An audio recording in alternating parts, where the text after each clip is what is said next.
Got a phone call here sponsored by go.tagjag.com/PC Security. It's my top 100 Windows PC security tips ebook available right now at that link. You can get your own copy, or you could watch as this caller gets his copy for free. This is Chris. Hello. Hey, and I just totally guessed that you were a dude. Really? Yeah. How would you have guessed that? Because 99% of my galaxy happens to be guys. What can I help you with? Well, I was wondering what your opinion on purchasing an iPad at this point is. Do you think they're going to do another new one beginning of the year? Yes. They will do one at the beginning of the year. In terms of how deeply into the beginning of the year, look at the probably February to April time frame. So it's not likely we're going to see a different form factor for the iPad. There's nothing wrong with the iPad right now, especially with the rich amount of accessories. I don't think we're going to see a different mold for the iPad. Not much really needs to change. There haven't been that many complaints. There has been talk in some of the patent blogs, Patently Apple, I believe is the name of the leading Apple Patent Watch blog, that the dock connector will now be on the bottom end on one of the sides of the next iPad, as well as a camera. And the camera is going to happen in the next iPad.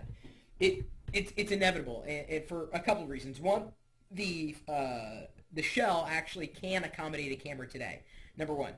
Number two, what has Apple's push been since the announcement of the iPhone 4?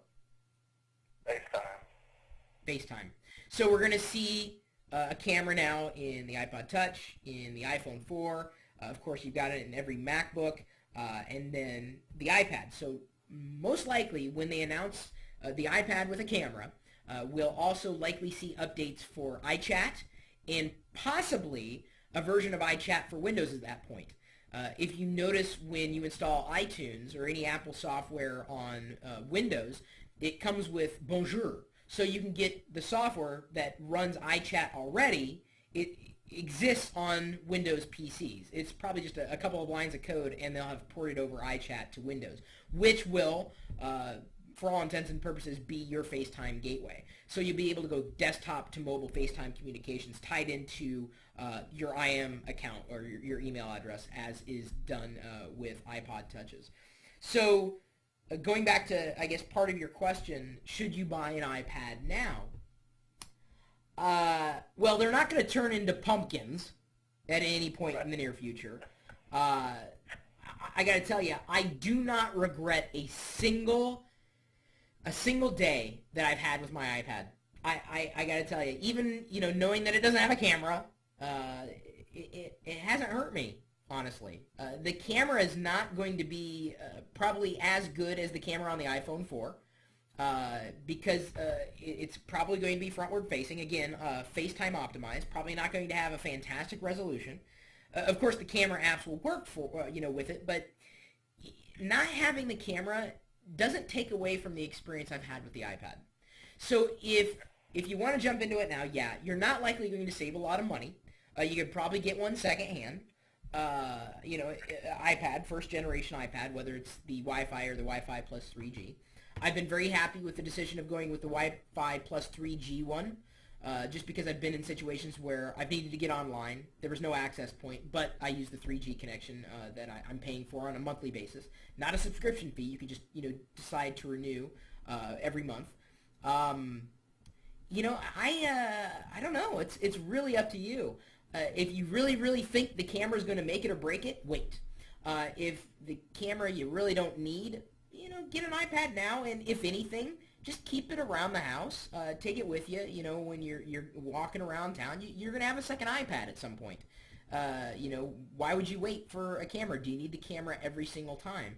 And I stop and think about how many times I use the webcam on my notebook computer, and it's really not that often. To tell you the truth. In your opinion, do you think they're going to implement the Retina display on the new one? I had an argument with a local developer about this very thing last night. Will Apple put the Retina display on the iPad? I think it would be helpful to developers. I don't think it will be helpful to consumers.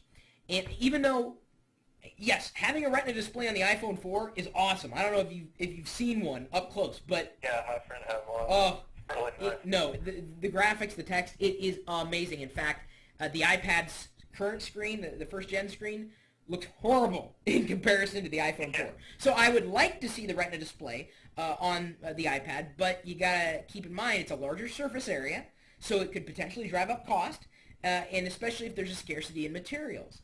So I don't know if Apple's going to do this, because I think more people would buy an iPad just with them adding a camera than they would adding a camera and a Retina display. If anything, the resolution's already pretty nice on there. well, no, the resolution's fine. 1024 by 768. It's worked out just fine.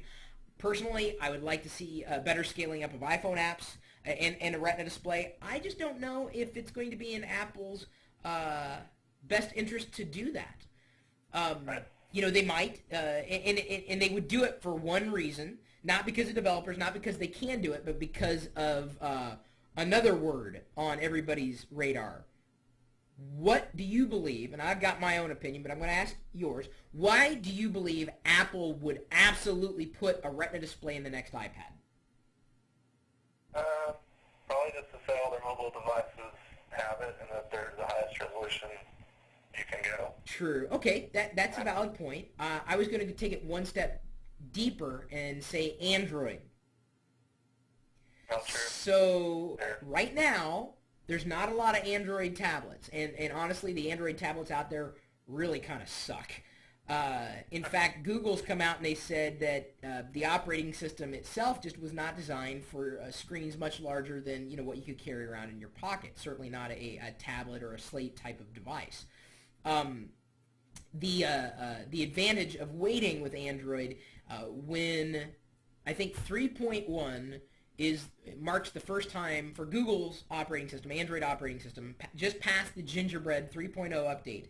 3.1 it will be focusing in on larger screen devices, specifically running the Android operating system. And right around then is when an Android tablet will become interesting for me, potentially. Because before then, we're talking about kludges and shims and hacks, and you just can't have a really good experience. And I've had a great experience with the iPad. Again, with Apple, it's not just the hardware. It's the hardware and the software and the service. Everything combined that makes, in parallel, makes it a fantastic experience. So I think, I'd agree, yes, for them to have bragging rights and say all their mobile devices have Retina displays, although I don't know if the iPod Nano has a Retina display. Do you know offhand?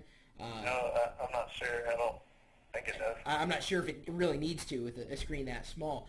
Yeah.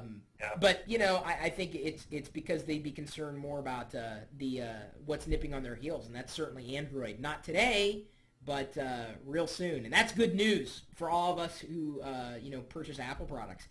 Innovation and competition is a good thing. So believe me, I'm rooting for both Google Android and Apple. And, of course, Microsoft, if they ever port the Windows Phone OS to a tablet. I would love to see that, too. Yeah. I'd like to see Microsoft compete more in the mobile market at all. Well, we'll see when Windows Phone 7 comes out. Horrible title, just nasty name, but we'll see if the marketplace just sees past horrible branding. True. Well, that's all I really need to ask. Cool. Well, thanks for the call. Yeah, thank you for your time. Yep.